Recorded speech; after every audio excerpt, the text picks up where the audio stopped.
Welcome. Okay. I'm Kelly Kearney with Star Constellation Magazine, and with me today is an actress that many of you know and love. She played Abby on the series NCIS and is now an executive producer on the new LGBTQ documentary Studio One Forever. Pauley Perrette. Thanks so much for joining with me today, Pauley. It's really an honor to talk with you. Yay. Hi. Absolutely. This movie I watched it a couple days ago, and it really opened my mind about where the LGBT community was in the past and how many strides we've made into the future and how much further we still have to go. So you jumped from in front of the camera now to behind the camera with this documentary. How did you get involved in that? So I'm a documentary fanatic. And Mark Saltarelli, the filmmaker here, he and I have done about 10 projects together over the course of like the last 15 something years. And watching my dog. And what, like, in different capacities. Like, it started off one time he was the director and I was an actress for him in a short film that he did, and then we went back and forth. And then my first full-length documentary that I did, called Citizen Lane, that I worked on for 10 years, I directed it, wrote it, and traveled over the country making it, and he was the editor on that. And then we just did a documentary short on the history of the red ribbons that are on the church in Hollywood, and I directed it, and he and produced it, and he co-produced and edited it. So we've been doing we've done projects together for a long time. We have a lot of the same passions, and just have really worked well together. This one, Studio One Forever, has been the project that he's been talking about forever. This is his one. And a lot of us who make documentaries, we get, it'll be one, and then you can add one to it, but there'll be something you're like, I gotta make this film one day. And Studio One Forever was Mark's baby. So when he, the whole time we were working on anything else, he was always planning it and thinking about it. So when it was time for it to come to fruition, of course, I was completely going to help him make this movie. And I'm so proud of it. I'm so glad Oh I yeah, did. it's fantastic. You should be proud of it, and it's such a lesson learned for younger LGBT people in the community to kind of get a taste of the past to maybe learn something about the present and where we're looking into the future. One of the features in this documentary that explores this complex dynamic of oppressed individuals becoming oppressors. Rumors of racial tensions and sexism were kind of rampant during those times, but also in that club. And it kind of made that everyone feels welcome. Some people feel less welcome. What key lessons can we take away from that narrative, particularly regarding the missteps of the past that the club had made and what we're trying to fix in the future now? The movie and Mark's making of the movie certainly did not shy away from No. anything. The movie tells the truth. And I feel like I was raised in gay clubs because I come from a very conservative background down south. And frankly, it was just fun. It's like that's where the fun people were. And I'm glad too. I'm glad that I met RuPaul when I was 17 in Georgia. Like, and Lady It's Bunny. And amazing. it was like, these people are so nice. Like, church people are mean. That, not all of them, but so, and I'm like, these people are fun. So I went, from when I was in Georgia, and then I lived in New York for forever, and then when I was in LA, it's like I grew up in gay clubs, and there's such a beautiful, wonderful thing about it, and such a sense of joy. Back in the 70s and the time that we're exploring in Studio One Forever, it really does tell a story. It's things that I didn't know either, thinking that I knew a lot.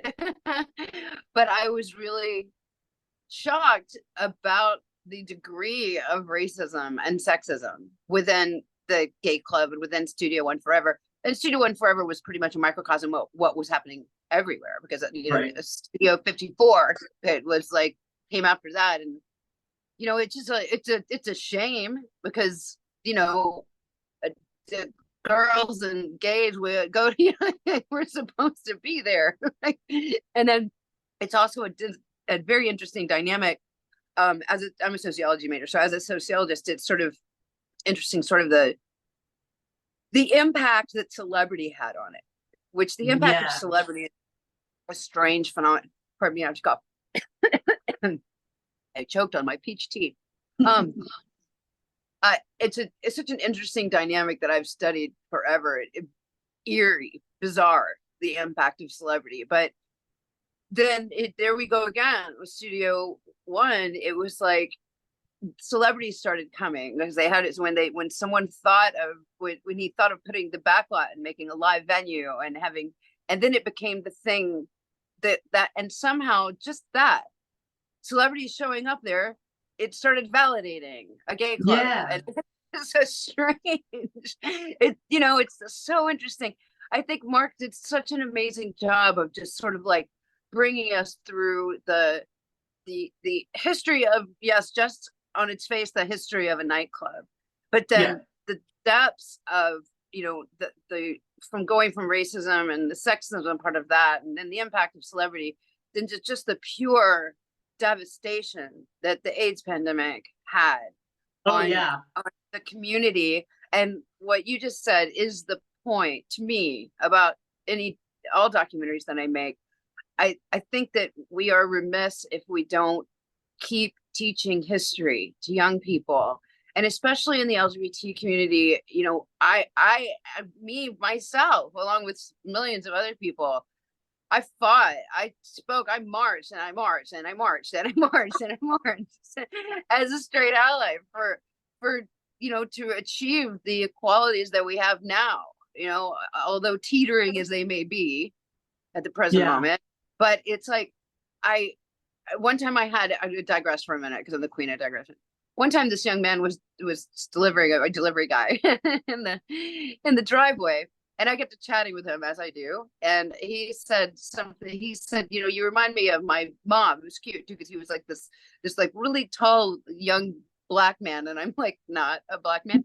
And he was like, you remind me of my mom, and I was like, oh, that's so sweet. And he goes, I just lost her. And I was like, oh. And then I was like, he's like, can I show you a picture of her? And I was like, yeah, sure, I'd love to. So he showed me a picture of his mom, and she had just passed away. I also lost my mom a while back. And then I said, so what are you wanting to do with yourself? And he said, well, my boyfriend and I want to get married and we want to have kids. We really do want to have kids. And I started sobbing. This stranger, and I said, you have no idea how hard and how long I fought for you to stand as a stranger in my driveway and say that sentence. And I was just like the impact of everything that we've had to fight for just it was so huge in that little moment with a stranger. And I was just like, wow, it's amazing. In 4 decades, things have changed so much. Yes. And, praise God for that. So grateful. But then also, I do want them to remember, not in some macabre way, but I do want them to remember how hard fought this battle has been. Because, as it said, history cannot repeat itself. Yeah, I love absolutely. I love the comfort and the freedom that this young man, to me, he doesn't know me. It's just like, yeah, well, my boyfriend and I want to get married, want to have kids. And I was just like, we did this. Yeah, we've come a long way. But we have to keep fighting, I mean, it's always, we're at a place where, someone could switch us back in so many ways. Women's rights, LGBT rights. Within a minute, we could be back to a place that we really don't want to be. So a Studio One Forever, that's, it really is a film like that. Like, we want to say, like, this is, have fun, do your thing, go to your nightclubs, but just so this is where we came from. This is what happened. And remember. Yeah. And you mentioned Studio 54 a few minutes ago, which was an iconic, everyone kind of knows that place, but it only had a 2-year run, whereas Studio One, it lasted 19 years. The LGBT community found safe haven there for almost 2 decades. Both welcomed the community in different ways, but only one lasted the test of time. So after delving into this project, what do you think the factors were that contributed to its longevity? Because even today, gay clubs close left and right. There's very few. I think there's only a handful left in New York. They come up, they go, So what was the longevity of Studio One? I think there was so much creativity behind it. Like I was saying earlier, when it was a dance club, and then they're like, then they added the backlot, which is all in the movie. Like, let's make a live music venue. And, it really, they did it right. It was fun. It was cool. And, at the time, the fact that, here in LA, they were doing coke off the bar, and there was drugs everywhere. And somehow they had made that place a sort of place where you could get away with that stuff. That actually did also contribute to the longevity of it. It did. And to keep going, even when all these people started dying, was just, it seems, the morbidity of what was happening around everyone with the AIDS crisis, just horrible. I lost friends too. But it also kind of, in a weird way, it gave, in that morning, it gave people a place to gather, a safe place to gather. It also felt a little bit like, it felt a little bit like you're in with the cool crowd. It was kind of like when I was watching the documentary, because it was underground, it was a little bit hidden, it was a little bit secret, it was a little bit salacious, it was a little bit funky. You could kind of be yourself without having to worry, like you said, celebrities that would come. They wouldn't have to worry so much about paparazzi, things like that. They were welcomed, they could be themselves. It felt like that's maybe a little key to why gay clubs, or at least this one, outlasted things like Studio 54. It's interesting. One of my dear, dear friends in life is Lance Bass, long-term friends. He's like my brother. And we actually met doing nonprofit work probably like 20 years ago or something. But when Mark was making Studio One Forever, I was like, I have an idea. I have this idea. So I hope, what's interesting, it's interesting the way Mark did it, but I hope everyone that watches the movie watch through the credits. When the credits start rolling, what we did was we went through the whole history of that. And then my friend, Lance Bass, he's a beautiful person, with such a beautiful spirit, and really dedicated to freedom and fun. But he himself is like sort of taken upon himself to reignite the beauty and the fun and the joy of the gay clubs in West Hollywood. So he started buying them, and he has a couple down there, and he's going to keep going. So at the end of the documentary, when you get into the credits, we put Lance up there, giving us a glimpse into the future, and it's really wonderful. And that actually really is happening. Like, right. He loves what it was supposed to be, the way it was supposed to be, and he's recreating that. And his places are fun, and they're safe, and they're wonderful. So we didn't want to leave it just at like that. It's closed. So sad, Yeah, and then we follow up with Lance, who really single-handedly is building back West Hollywood back up, and like opening and creating these wonderful gay clubs again. Like, I love that. Yeah. Well, let's talk about how you were able to successfully connect with former club goers after so many years. What strategies did you guys use to get them involved in this? Because it's been decades. A lot of them were in the closet. The AIDS crisis hit hard after that, or during even. So how did you guys round up all these people and be like, hey, let's do a little interview, a little chat for the documentary? Okay, that part wasn't hard. First of all, Mark doesn't include his own story in there. But when he was a young man, he was sneaking into that club. So he was there. He was aware of Mark's a very shy guy, so he didn't put his own story in there. But then also a lot of the people that you see, like John Duran, he's been in our city council, like in West Hollywood. West Hollywood is like the biggest small town in America. Like, everybody knows everybody, and a lot of people, I think, like John Giles and Abby Land and John Duran, and a lot of these people that came out of that scene have gone on to be like the mayor of West Hollywood, or on the city council, and a lot of them. And then all you really have to do is know one, and then one knows the other. We all know Bruce. Yeah, Bruce Valance is just like, he's like the lifeblood of everything. I know Bruce through like several different ways. So that part was easy because it's everyone's still connected, and everyone remembers, everybody, and unfortunately, as it said in there, it came to the point where very few of them were still alive. Yeah. How were you able to collect all the videos and clips? Did they have those on hand and they were free to share? That was a deep, dive into archives. I mean, Yeah. if people had archival footage or photos, which a lot of them, you know, you'll see the thing that they show, they're like, this is my photo, or they would have that. But then also with any kind of documentary, a big Yeah. part of your job, and sometimes one of the most laborious parts is archival footage.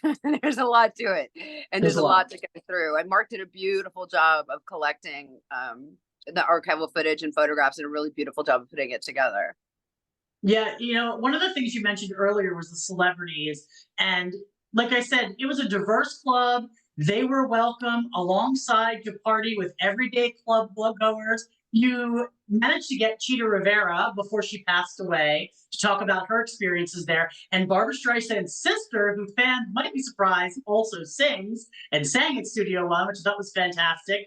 Um, is there someone that you wish you would have been able to talk to, but scheduling conflicts didn't work out, or maybe they just The weren't with Cheetah us Rivera thing anymore? is the Cheetah Rivera thing is I'm glad you brought that up, because Mark was that was Mark. Mark just like loves her, and like he's like, I have to have her in the film. I have to. And then it's like it was a it was like a she said yes, he got on a plane. I'm going to New York. It was like, holy, I'm gonna get Cheetah, I'm gonna get Cheetah, I'm gonna get Cheetah. He's like going out there, and like it was just like like it was such a huge moment for him. It's such Such a an big iconic deal. woman, anyway.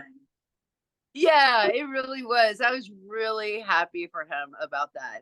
I mean, you know, you always want to get as many people as possible, and what's since the with the time period that we're talking about, like not only with the patrons that we lost to the AIDS crisis, but a lot of even the celebrities have passed on now. So, Right. I mean, sure, it would have been great to have interviewed any number of them. Yeah.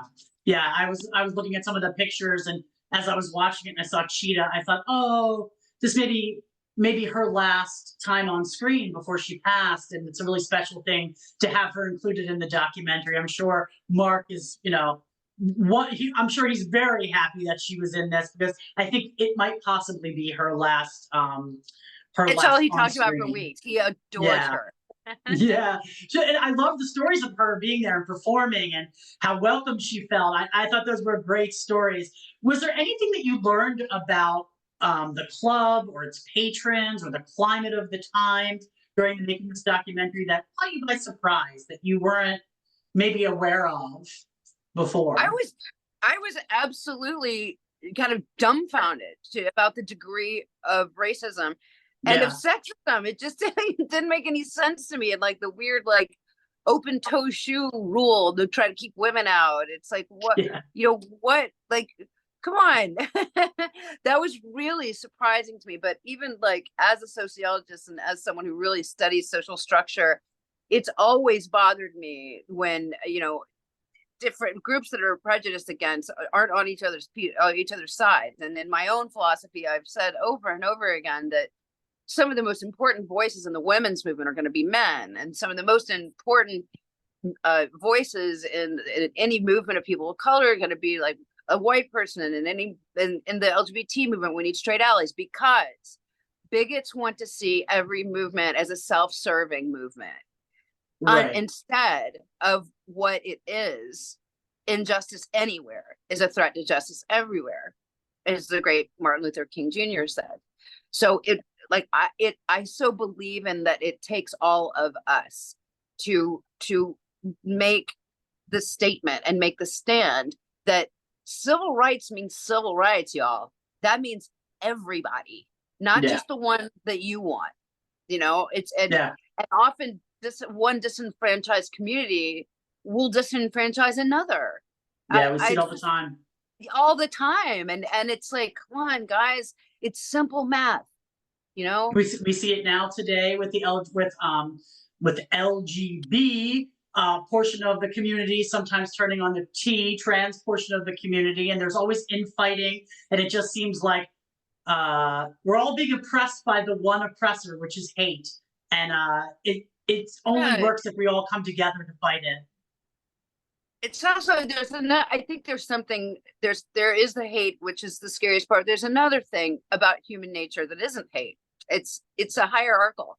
It's a Mhm. this hierarchical thought of like chain of thought where like everyone wants to, you in order to feel superior, you have to make someone else inferior. And Yeah. that's not even like something that you could say, well, like, this is hate, because it's not. It's weirder. You know, it's like you don't have to put someone down to feel good about yourself. As a matter of fact, we're all going to feel better about ourselves when we lift each other up. I was Yeah. actually I was at the Indigo Girls last night. I love the Indigo Girls. Nice. I'm like Me too. a major fan. I was living in Georgia when we were young, so I've actually known them pretty much my whole life. Never missed a show. And I was there with a group of friends, and in the car over there, we were talking about a kind of prominent male gay singer that has kind of been in the scene that I know of, and one of my girlfriends that I was with last night is trans, and she was like, she asked if I had known him. I said, oh yeah, oh, gosh, yes, he was always around, like back in the day, always at the gay clubs and everything else. And I was like, you know, he had a little bit of a tood, but you know, whatever. He just, and she was just kind of nodding, and then she said, you know, it's weird because then I ended up doing some more work with some nonprofit work with him later, and she's like, you know, he's really transphobic, and I'm like, what? Like, I'm just like, kind of like, what? This guy is a gay male who's like, Yeah. his whole, because everything about it is like the LGBT community that supports his whole career, and he's transphobic. I'm like, what? Like, I just like, every time I hear that, I'm like, this makes no sense. I just, Yeah. it's interesting that you brought that up specifically, because I just had that very conversation last night. It's Sad. something we see quite a lot on social media now, and people adopting those beliefs and pushing it forward from bigger accounts. And it's always something that lesbians and gays, they need to come together, and all the people in the rainbow, because we're all oppressed by the same people. And I don't understand why we don't always realize that. But I felt like when I was watching this documentary, it made me think of that, because I was like, look, even 40 years ago, there was people in our community that weren't as open-minded as they should have been, that caused so many problems for people who were just trying to be accepted the same. And I was really happy that you included that in the documentary, because I often feel like the Black community, they often talk about how they don't feel a part of the gay community, and that's why we had to add, you know, the stripe for them, because they wanted to feel a part of it, and rightfully so. And a lot of our Yeah. history has, you know, forgotten that part of our community because of the rampant racism of the times. Yeah, yeah. It's just unbelievable. It's just, and also, as you were saying, like, not only does every member of LGBT community need to stand up for each other, but every single human being that Yes. believes in equal rights and believes Yes. in civil rights and is absolutely staunchly against inequality. It doesn't matter who you love. Every straight person that believes in these things needs to speak out. Like, really needs to speak out. We all, I mean, these things, the freedoms that we have can become fleeting so quickly. Yeah. That's frightening. We What have do to you think? keep, What do you hope the lasting impact of Studio One has on contemporary gay culture? I think, you know, not only just giving a like a historical perspective of something, and get, like, I just think that education and these things are so important, but also to remind, in just in the general sense, to remind people that there is a history and there are Yeah. things to be learned, and that this is a journey, and you didn't just get to end up in my driveway, this Yeah. beautiful young man who can't wait to marry his husband. Like, it didn't just magically happen. You know, and to understand those things, because to understand those things is to understand how hard fought they were, and how precious they are, and how precious and valuable they are for us to maintain. And yeah, like you said, like I said, and you agreed, 40 years ago was a different time, but right now we're facing similar uphill battles. Why do you think it's important for this documentary in particular to be released right now versus even 10 years ago? We need to just keep the conversation going. I mean, it's Yeah. so easy to be, if you don't understand a historical perspective about what was happening, then it's easy to think that, like, that hate that is being voiced right now is just sort of like, oh, that's weird, you know, like, that it's just Yeah. some peripheral some peripheral people that are like just came up with prejudice, you know. And Yeah. like, no, this has been going on forever. That's why, you know, it's timely and important to for all times, but yes, right now we have to just keep reminding people how hard fought this is. Yeah. And obviously, Gen X is going to watch this. It's going to be because it's our generation when we lived through that. But I'm hoping that the younger generation watches it. What do you hope lingers with them after they watch it? Yeah, I hope that they will come to a respect of the sacred nature of what they get to enjoy right now. You know, the Yeah. freedoms that they do have. There's a very sacred nature to it, and that's something to be grateful for and feel really blessed by every single day, and to protect. Yeah, because if you're grateful for what you have today, you're usually willing to fight to make sure you don't lose it. And we're certainly Exactly. facing some pretty uphill battles across the country these days. And I hope that the younger generation does feel inspired by this. They look to the past, they learn from it, and they put forth some effort in the future to make sure we're all equal. I think that's really important. What's next for you, Polly? Are you working on any other documentaries? You're a big documentary fan. Looks like that's in Yeah, your future. Maybe something new. I've got one up my sleeve that I've been waiting to do. And I was like, this one I just kept wanting to start. And like Mark and I were doing the Red Ribbons of Love. It's a short film. Yeah. We got a lot of accolades and won a lot of things for that. We were doing that simultaneously with doing Studio One Forever. So then when he's like doing the rest of that thing, I'm like, oh, like waiting because I'm an accessibility advocate for like maintaining ADA law, which we don't in this country, and Yeah. I have like more than my blessed share of people that are in wheelchairs, and so if we just like, especially, it's just ADA law is out the window, and it's so something that needs to be brought to people's attention. It's something that's been really important to me for a long time. So like, I'm like all about doing this accessibility documentary. We just like Oh, when Mark and I we're gonna like do all the Studio One Forever stuff as long as we can. And then my next thing, I'm just like, ooh, because I've been planning this one for years. are you ever gonna dip It's into a the forgotten community. It's a forgotten community. accessibility right to New York City is a big one because of the subways and how difficult it is for people to get up and down subways. It's been a hot button issue, and I hope to see it covered in your accessibility I tell you, it was. documentary. I lived in New York for 7 years during the Club Kid era. I was a whole Oh part of the yeah, Club Kid club thing. And then it's interesting because you would think that places like New York, San Francisco was a mess accessibility wise. My best friend that lives up there is a quadruple amputee, and like I was filming up there and he couldn't get into my hotel because the elevator was too small for his yeah, wheelchair. And I was just like, but you'd think in LA, you know, that would be a little bit easier, but it's not. You know, there's like the sidewalks not only have homeless encampments all over them, so right. no wheelchair can get by, but there's also just giant cracks in that. Me and my friend who's in a giant electric wheelchair out here, I'm pointing because he lives across the street, but we've been taking pictures for years now. Like whenever we're walking around LA, if he can't get his wheelchair somewhere, I take a photograph of it. There's like a signpost that the city has right in the middle of the sidewalk. It's like, no, dude, that's not supposed to be Yeah, there. it's not And then helpful. we have like, and just right before I started speaking with you, I was writing a post on a neighborhood thing about the prevalence of these scooters, like the e-scooters they have everywhere. Yeah, That has become a huge accessibility problem because people throw them on the sidewalks.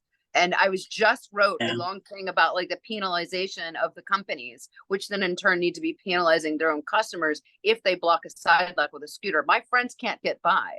And when the sidewalk is blocked, my friends have to drive their wheelchairs in the street. And it's yeah. incredibly dangerous, you know. Dangerous. And one of my friends who lives in Oakland, he got shot. He's a paralyzed from the chest down, and it happened. He got hit by a truck. Like Wow. it's just a very accessibility loss. Such a big deal. And I always say to people, if you don't have a person in your life who's in a wheelchair, like a person that's in your everyday life, there's so many things that you don't understand how big this problem is. And then once you do, you see it everywhere because Yeah, it is yeah, there. You know, yeah. this You help country. one person carry their wheelchair down to the subway and you realize, wow, we really need Yep. to make things accessible to everyone. Just like this Yeah. film, and you have to include Yes, it everyone. is. This film is Have to also include about everyone. 51 Forever is also about accessibility. It sure It is. actually is. What would you like to say to the fans who follow you, who love your work, are going to watch this film, going to watch your next one? What would you like to say to them, Pauley? I think that any fan of mine, anyone that's followed me, like no matter what my job was, they've always known what I've been about. I've always used my voice about equality and about, you know, helping and making the world a better place. I've never missed an opportunity ever, even when I had a full-time job that I was, and even, you know, in the development of my character, when the Abby character, I actually did tons of work. People had the one was Abby. So I love Abby too, though. Abby was so huge that it sort of usurped anything else. But in any, I did so many characters with Abby, it's like I instantly knew, I knew early on that she was very important, and that if I could decisively make her a really good influence on young women, I knew it, and make her great. So there was like some things that I really asked for, because they wanted to make her sort of a little bit raunchy and stuff. I was like, no, let's not, you know, let's actually make her really good. You know, like Yeah, she bowls with she's nuns, a she goes to great church. role model. Yeah, she's a great, well, they call it the Abby effect internationally. And so Yes. this fictional character has actually been in real life responsible for thousands and thousands and thousands of young women having careers who are now adult, having careers in math and science because Yeah. of Abby. And I hear Yeah. it like all the time. I would get like letters and messages, or somebody's brother's cousin, something, just they just want to tell me. They're like, you don't understand. My little niece is the head of the oncology department now because she of Abby. And I Yeah. hear it all the time. And it's such a great legacy. It is not lost on me at all. So Well, the proud. fans love you for it for sure, and I know all about that women in STEM and how certain characters have influenced them. Obviously, Abby did, and before her, Agent Scully and You're in Good Company with Gillian Anderson. Both of you have really pushed women into the sciences and felt like it was a career that they could excel in, and they have. So we thank And you for also, like that. Abby made it cool. Abby made it cool. Yes, very Not only cool. made science accessible to young women, but she made it so cool. And it's Yeah. just like, oh, I'm so proud of that. And it's just wonderful. It's wonderful to make a real life impact that large by playing a fictional character on television. It's great.